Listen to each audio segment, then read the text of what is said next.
Hello guys, welcome to my new video. In this video I'm gonna tell you that how we can apply for the Canadian work permit or the study permit without having the last name or the surname.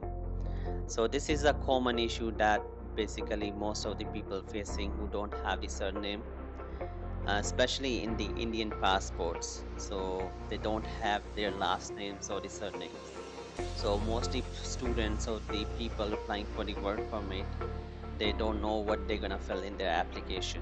So in this video I'm gonna explain you how we're gonna use the forms and how we're gonna fill up our first name and the last name in the Canadian application.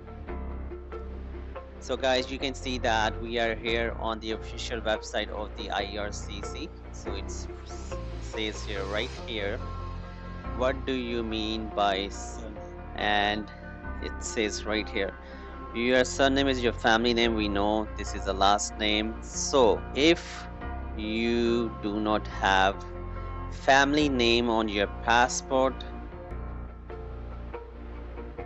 or your any document, enter the all given name in the surname field and leave the given name field blank.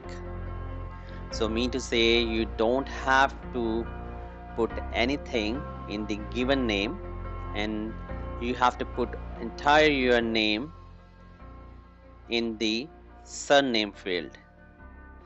So let's take the example. If we have a name, let's take any Indian name, Gurpreet Singh. So we're gonna put the Gurpreet Singh in the surname field and we're gonna leave the given name field blank. Guys, do not enter not applicable or NA or any other symbols.